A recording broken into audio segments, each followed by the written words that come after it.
कोई हमारा fundamental right छीन रहा है जी तो उससे बचने का क्या क्या प्रावधान है? कॉन्स्टिट्यूशन ऑफ इंडिया में कितने शेड्यूल्स हैं? जी, जब हमारा संविधान बना था तो 8 शेड्यूल थे, अभी 12 हैं टोटल। अभी 12 है। जी have you studied about Chotanagpur TNC act? जी क्या है?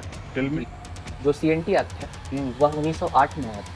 कब? 11 डेट भी बताओ। 11 नवंबर 1908 को नवंबर। कलकत्ता के गजट से आया। जी ये गढ़वा में लागू है? जी, गढ़वा में लागू है सर। पक्का? जी सर। चलिए। अच्छा, ये आपने ये this is your first attempt? Yes sir, this is my first attempt. अच्छा।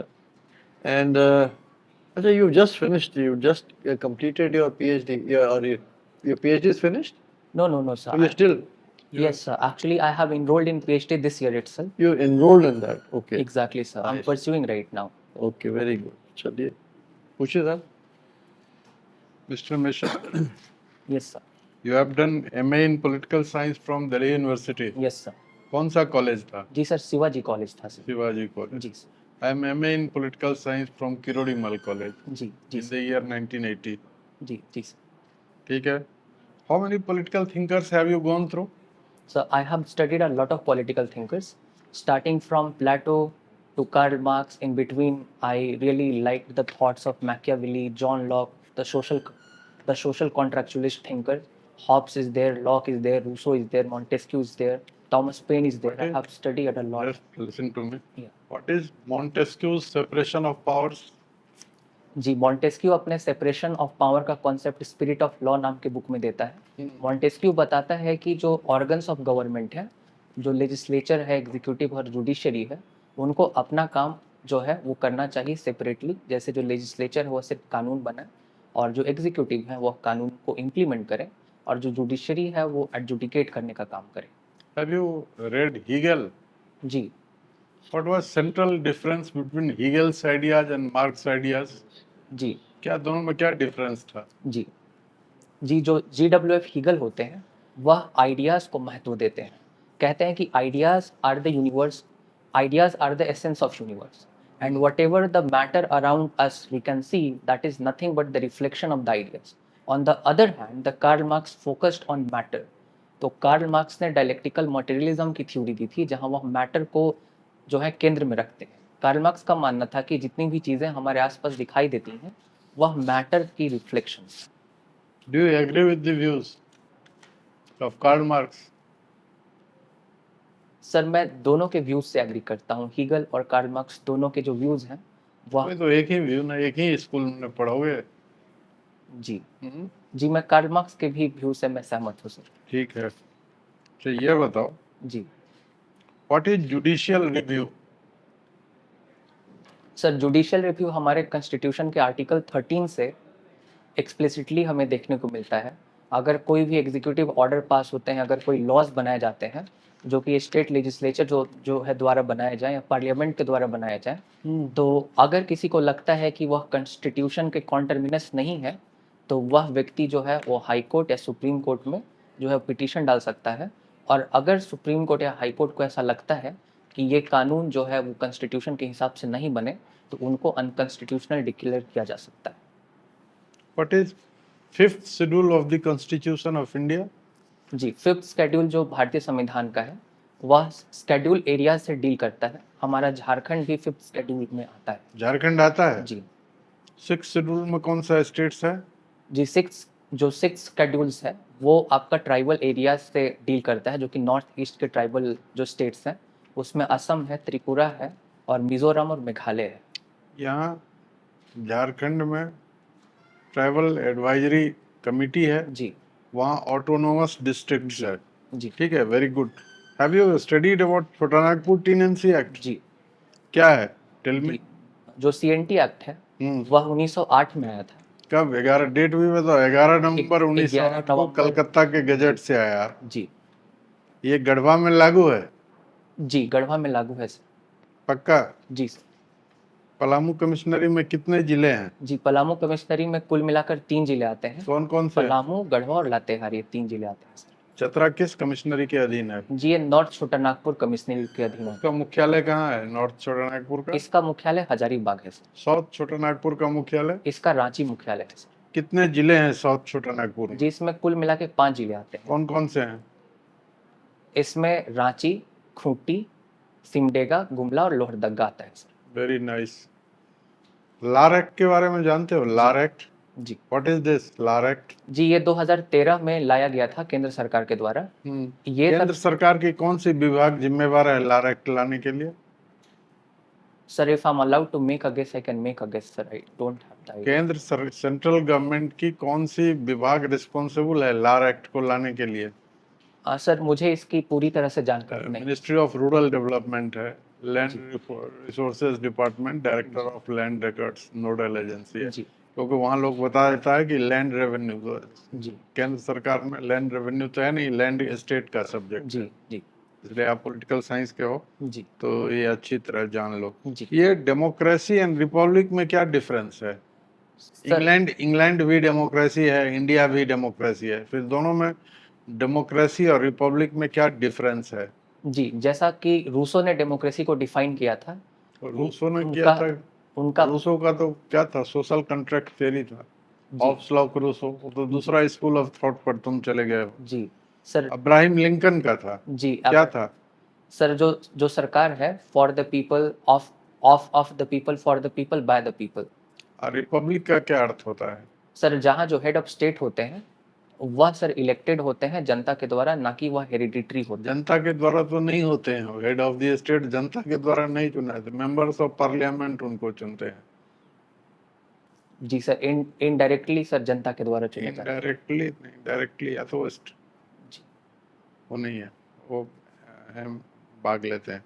तो ये बताओ कि हमारे देश में कितने शेड्यूल्स हैं? कॉन्स्टिट्यूशन ऑफ इंडिया में कितने शेड्यूल्स हैं? जी, जब हमारा संविधान बना था तो 8 शेड्यूल थे, अभी 12 हैं कुल मिला अभी 12 है। जी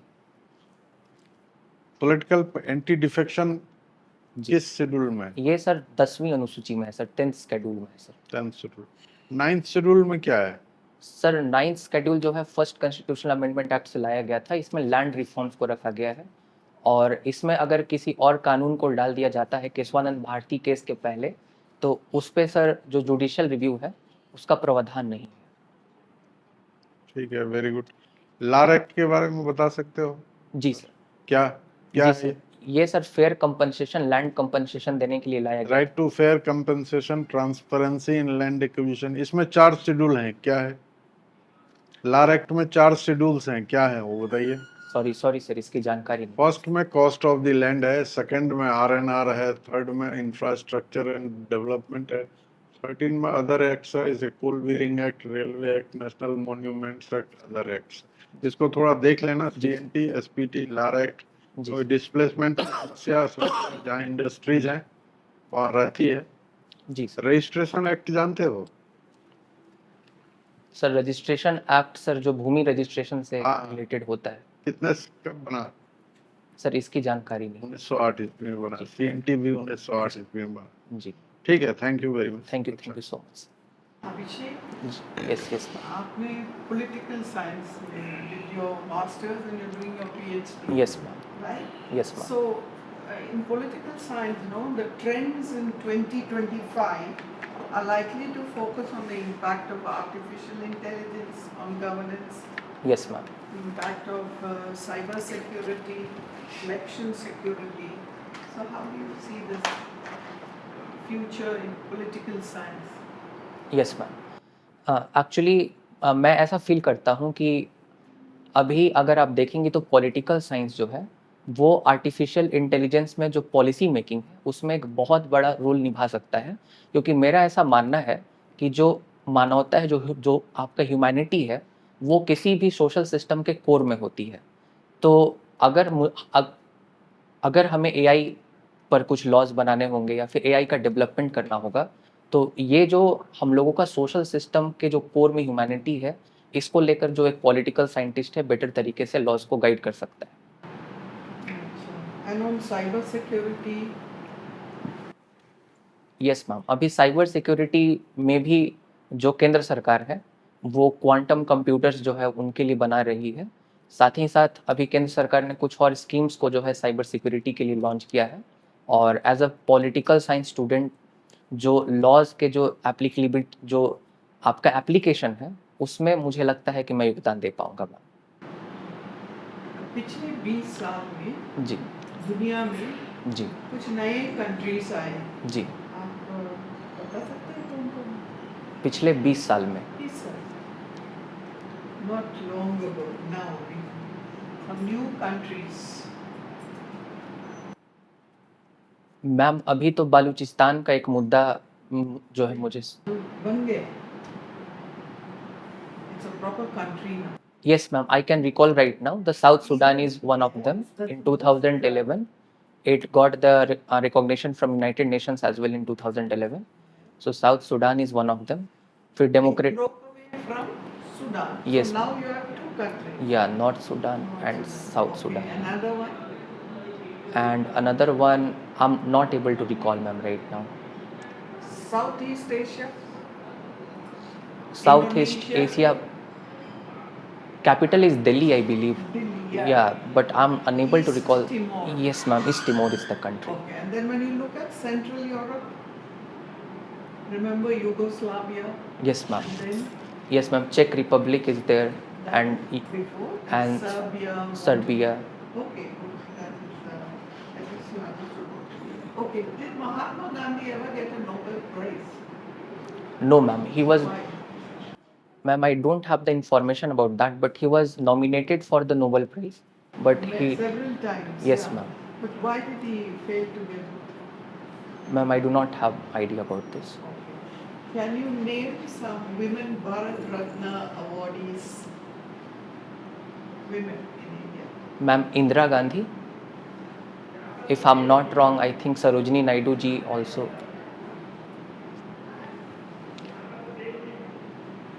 Ma'am, I'm able to recall Indira Gandhi as of now. What about Mother Teresa? Yes, ma'am. Mother Teresa, Lata Mangeshkar. Yes, ma'am. तो हो गया.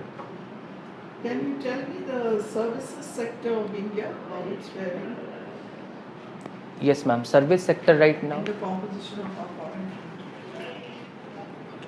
Yes, ma'am. Service sector has the largest like GDP contribution in our country. It's about more than 40%.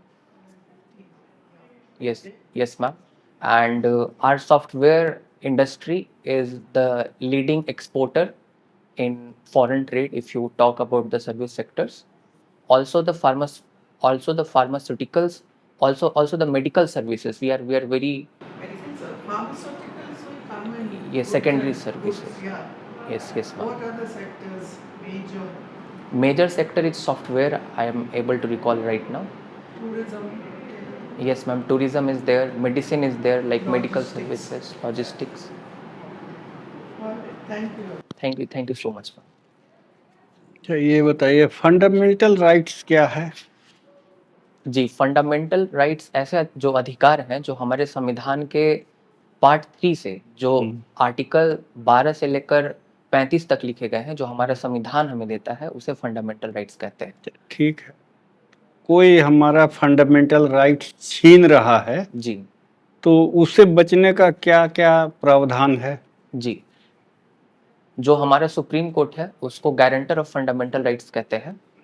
तो हम supreme court में जा सकते हैं, article 32 के तहत हम रिट पिटीशन लगा सकते हैं। साथ ही साथ ये अधिकार हाई कोर्ट्स को भी दिए गए हैं। आर्टिकल 226 के अनुसार हम हाई कोर्ट्स में भी पिटीशन के लिए जा सकते हैं, लेकिन हाई कोर्ट का जो पावर है वो डिस्क्रिशनरी है। High court may or may not accept our writs, but on the other hand the supreme court has to accept the writs if we are going due to the infringement of the fundamental rights. ये जो बाद में habeas corpus आता है इसमें बचने के लिए, जी है ना? जी बंदी प्रत्यक्षीकरण, ये क्या है?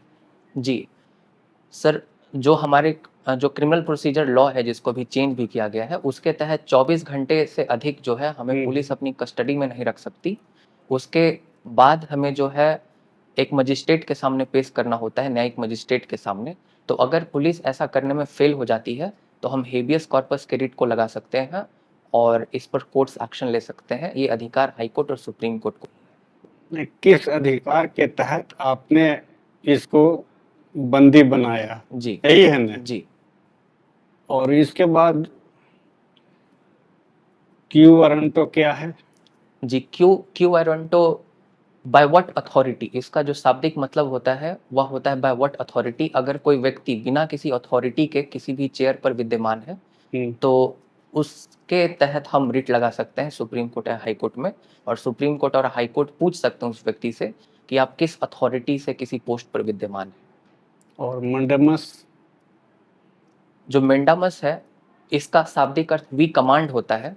अगर कोई भी सरकारी अधिकारी है, अगर वह अपना कर्तव्यों का निर्वहन नहीं कर रहा सही तरीके से, तो इस रिट का हम लोग उपयोग कर सकते हैं। और जो सुप्रीम कोर्ट और हाई कोर्ट है यह कमांड करेंगे उस अधिकारी को कि आप अपने कर्तव्यों का सही ढंग से पालन करें।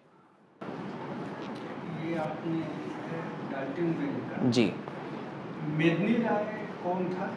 जी, राजा मेदनिया राय हमारे चेरो वंश के राजा थे, और अभी डाल्टनगंज का पूरा नाम जो है, जो अभी जो नया नाम है वह मेदिनी नगर है। 2004 में जो हमारे वीर राजा थे मेदनिया राय, वह औरंगजेब के समकालीन थे, उनके सम्मान में डाल्टनगंज का नाम बदल के मेदिनी नगर किया गया।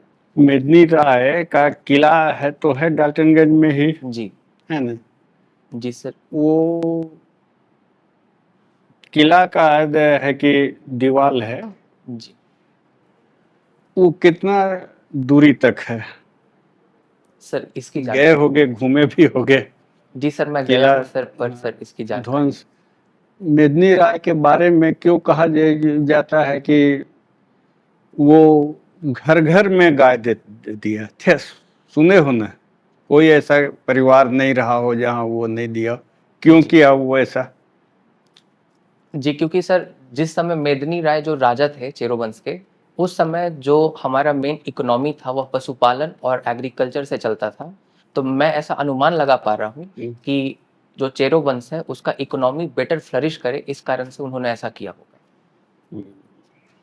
और मेदिनी राय क्या अंग्रेजों के ये में आया? नहीं सर, नहीं। नहीं सर, मेदिनी राय ने डट के अंग्रेजों का सामना किया और उन्होंने कभी भी जो है अधीनता को स्वीकार नहीं किया। ये पूछेगा, ठीक है। 1857 में जी का गदर में जी पलामू का क्या भूमिका रहा? जी, वहाँ के दो वीर भाई थे जो नीलांबर जो नीलांबर जो है पीताम्बर थे, और उनके नाम पर अभी हमारा जो यूनिवर्सिटी है उसका भी नामकरण हुआ है। जो उन्होंने है अंग्रेजों के खिलाफ जो है एक तरह से अभियान छेड़ा था, लेकिन बाद में वह जो है आपका शहादत को प्राप्त हो गए, उनको फांसी की सजा दे दी गई थी अंग्रेजों के द्वारा। ठीक है, अच्छा ये रहा। अच्छा ये बताइए, पीएचडी में आपका जी टॉपिक क्या है? जी, मेरा टॉपिक है role of political parties and tribal political representation in Jharkhand since 2000। Role of political parties. जी, कि आखिर पॉलिटिकल पार्टी का क्या रोल है ट्राइबल पॉलिटिकल रिप्रेजेंटेशन में। ठीक है, ओके, ठीक।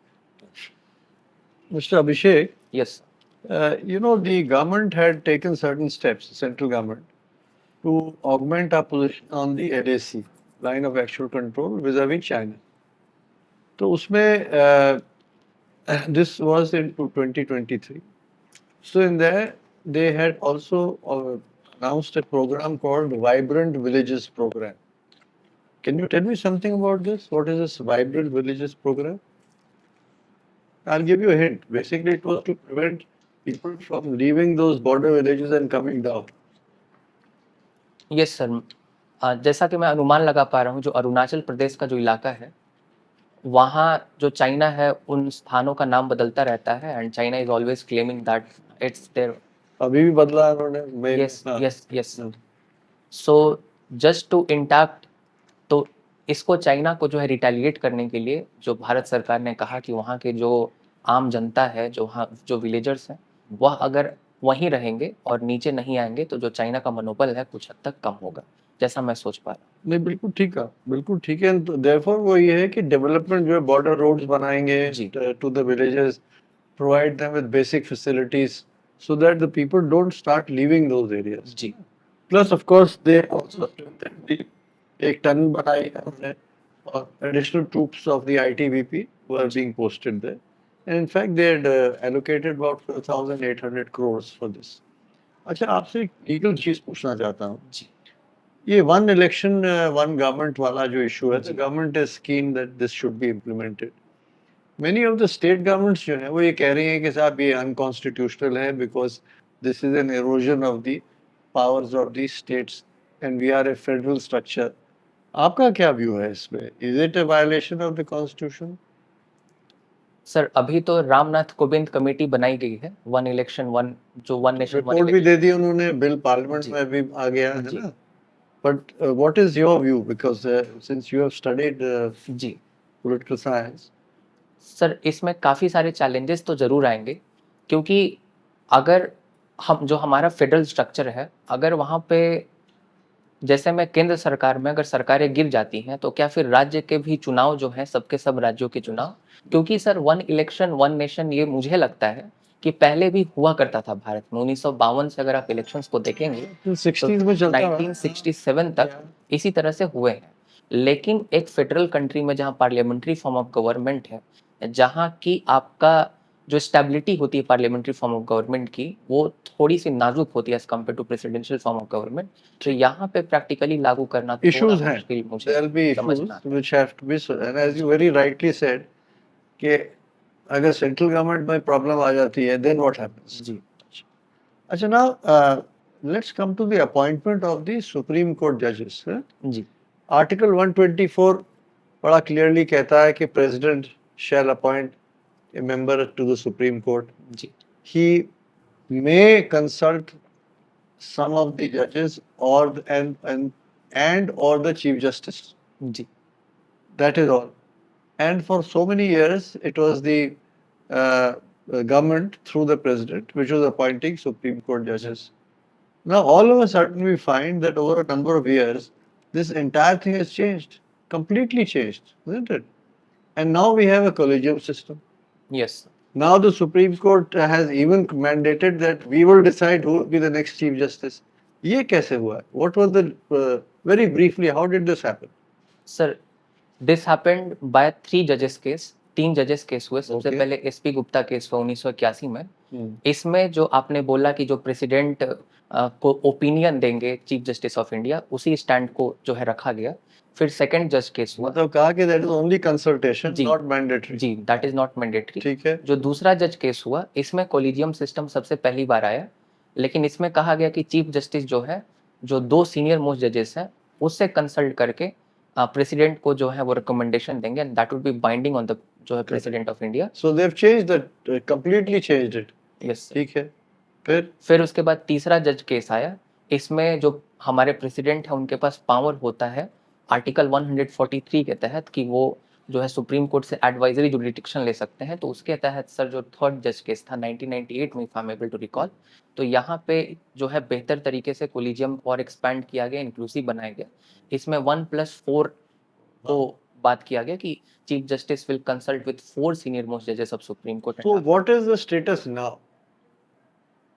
सुप्रीम कोर्ट ने तो कह दिया कि जो हम भेजेंगे नाम, जी। they are mandatory. Ji But you find that there's a kind of tussle going on because बहुत से cases में government जो है वो they allow the recommendation to lie like that, है ना? जी। एक बार government ने दिया, वापस किया, जी वो सुप्रीम कोर्ट ने फिर भेज दिया. जी And then what happens? So what is the status? Is it now fixed or is it sort of a very loosely worded situation? Sir, अभी भी टसल चल रहा है, क्योंकि एनजैक को लाने की कोशिश की गई थी नेशनल। वो तो उन्होंने डिसअलाउ कर दिया ना, वो तो जी, खत्म ही कर दिया उन्होंने. जी So what is the stand of the government as of now regarding this? Sir, the government want to make this process inclusive. They want to include the executive as well in the appointment of That they do, but ultimately the last word is that the government says, not in so many words, that we reserve the right to reject a name on national security grounds. Yes sir. ये जो इनके internal discussions Yes. चल रहे हैं उसमें चलिए. Yes. Okay, so good, you are very good, I must say that. आपकी बहुत अच्छी नॉलेज है, you are very well versed.